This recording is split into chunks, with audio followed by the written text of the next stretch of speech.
어떻게 죽는 것이 가장 좋은가? 우리는 왜 끝까지 치료받다가 죽게 되었을까? 우리는 잘 사는 법은 배웠지만 잘 늙고 잘 죽는 법은 배우지 못했다. 우리는 오래 사는 방법에 대해서는 정말 많은 이야기를 듣고 살아갑니다. 무엇을 먹어야 하는지, 얼마나 운동해야 하는지, 어떤 병을 조심해야 하는지 말입니다. 그런데 이상하게도 인생에서 가장 피할 수 없는 한 가지, 죽음에 대해서는 거의 이야기하지 않습니다. 어떻게 늙어야 하는지, 어떻게 삶의 마지막을 맞이해야 하는지, 그리고 그 마지막 순간에 무엇이 중요한지에 대해서는 대부분의 사람이 준비 없이 그때를 맞이합니다. 오늘은 바로 그 질문을 해보려고 합니다. 우리는 왜 삶의 마지막에서 그렇게 자주 고통스럽고 비인간적인 선택을 하게 되었을까요? 잠깐 여기서 좋아요, 구독, 댓글 부탁드려요. 과거의 죽음은 비교적 단순했습니다. 감염병, 사고, 갑작스러운 질병으로 생이 끝나는 경우가 많았습니다. 하지만 지금의 죽음은 다릅니다. 대부분의 사람들은 오랜 노화의 시간과 만성질환을 거쳐 죽음에 이릅니다.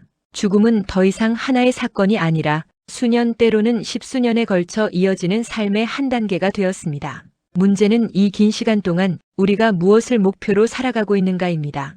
병원에 가면 늘 비슷한 질문을 받게 됩니다. 치료를 계속할까요? 다음 단계의 치료가 있습니다. 조금 더 연장해 볼 수 있습니다. 이 질문들은 모두 한 방향을 가리킵니다. 더 오래 살 수 있는가?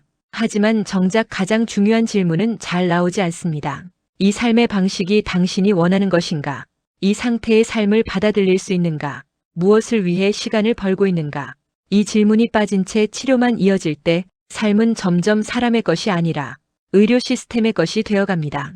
노년과 병의 시간이 길어질수록 사람은 조금씩 많은 것을 잃습니다.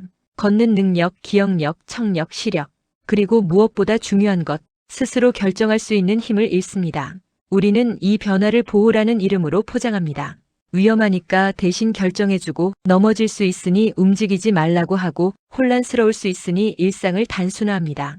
그 결과 사람은 안전해질 수는 있지만 점점 자기 삶의 주인으로 살 수 없게 됩니다. 여기서 한 가지 불편한 질문을 해야 합니다. 인간에게 정말 중요한 것은 무엇일까요?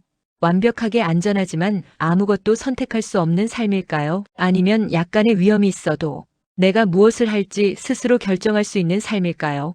우리는 보통 안전을 선택합니다. 그러나 많은 사람들은 마음속으로 알고 있습니다. 삶의 의미는 안전만으로 유지되지 않는다는 것을. 이 문제는 죽음의 순간에 가장 극적으로 드러납니다. 많은 사람들이 삶의 마지막 몇 달을 중환자실, 기계 소리, 반복되는 시술 속에서 보냅니다. 관은 늘 꽂혀 있고 대화는 줄어들고 시간은 치료 일정에 맞춰 흘러갑니다. 이 과정에서 우리는 스스로에게 이렇게 말합니다. 아직 포기할 단계는 아니야. 끝까지 해봐야지. 혹시 모르잖아. 하지만 정말 중요한 질문은 이것입니다. 무엇을 위해 포기하지 않는가? 삶을 조금 더 연장하는 것이 삶을 더 잘 살게 만드는 것과 같은 의미일까요? 사랑하는 사람과의 대화가 사라지고 집이 아닌 병원에서 시간을 보내며 자기 삶에 대해 결정할 수 없는 상태로 살아가는 시간이 정말 우리가 원했던 시간일까요? 죽음 자체가 문제라기보다는 죽음에 이르는 방식이 문제가 되는 순간입니다. 어쩌면 삶의 마지막에서 가장 필요한 것은 더 강한 치료가 아니라 더 솔직한 대화일지도 모릅니다. 이런 질문들입니다. 지금 가장 두려운 것은 무엇인가? 어떤 상태의 삶은 받아들일 수 없는가? 남은 시간 동안 무엇을 지키고 싶은가? 누구와 어떤 모습으로 시간을 보내고 싶은가? 이 질문에 답할 수 있을 때 사람은 다시 자기 삶의 중심에 서게 됩니다. 잘 죽는다는 말은 오해되기 쉽습니다. 고통이 없는 죽음, 아름다운 장면으로 끝나는 죽음을 의미하는 것이 아닙니다. 잘 죽는다는 것은 마지막까지 내 삶이 무엇이었는지를 내가 알고 있는 상태, 그리고 그 삶을 내 선택으로 마무리할 수 있는 상태를 말합니다. 우리는 모두 언젠가 이 질문 앞에 서게 됩니다. 그러나 그때 가서 처음 고민하기에는 이 질문은 너무 큽니다. 그래서 어쩌면 어떻게 죽을 것인가를 생각하는 일은 지금 이 순간 어떻게 살 것인가를 다시 묻는 일일지도 모릅니다. 오늘 하루를 어떻게 보내고 있는지, 무엇을 중요하게 여기고 있는지, 그리고 정말로 지키고 싶은 것이 무엇인지 말입니다. 죽음은 피할 수 없지만 죽음에 이르는 과정은 완전히 남의 손에 맡길 필요는 없습니다. 그 선택은 아주 거창한 결단이 아니라 지금 이 질문을 스스로에게 던지는 것에서 시작됩니다. 오늘 영상이 당장 답을 주지는 못하더라도 언젠가 반드시 마주하게 될 질문을 조금 먼저 생각해보는 계기가 되었으면 합니다. 우리는 결국 모두 죽습니다. 하지만 그 안에서 어떻게 살지는 여전히 선택할 수 있습니다. 그런데 여기서 한 가지 더 생각해볼 점이 있습니다. 우리는 정말로 선택할 기회를 충분히 받아본 적이 있을까요? 많은 사람들은 말합니다. 그때는 정신이 없어서 생각할 겨를이 없었다고. 갑작스러운 진단, 연이은 검사, 빠르게 결정해야 하는 상황 속에서 삶의 마지막에 대한 질문은 늘 뒤로 밀립니다. 이건 개인의 잘못이라기보다는 우리가 속한 사회가 이 질문을 미루도록 설계되어 있기 때문입니다. 죽음은 늘 나중의 일이고 지금은 치료를 선택해야 할 시간이라고 말하는 구조 속에서 사람들은 질문하기보다 따르게 됩니다.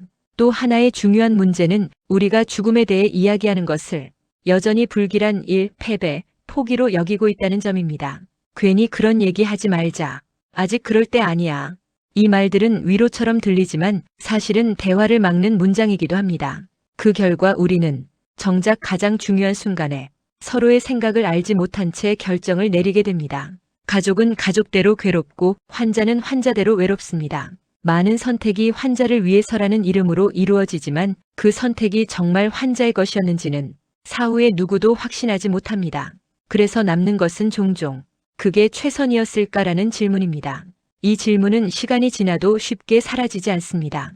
오히려 더 깊어집니다. 우리가 이 주제를 지금 이야기해야 하는 이유는 여기에 있습니다. 죽음은 아직 오지 않았을 때 이야기해야 비로소 선택의 문제가 됩니다. 이미 상황이 급박해진 뒤에는 선택보다는 반응만 남기 때문입니다. 어쩌면 가장 용기 있는 행동은 건강할 때, 아직 여유가 있을 때 이 질문을 꺼내는 일일지도 모릅니다. 만약 내가 심각한 병에 걸린다면 무엇이 가장 중요할까? 나는 어떤 상태의 삶까지 받아들일 수 있을까? 마지막에 꼭 지키고 싶은 것은 무엇일까? 이 질문은 우울한 질문이 아니라 오히려 삶의 기준을 분명하게 만드는 질문입니다.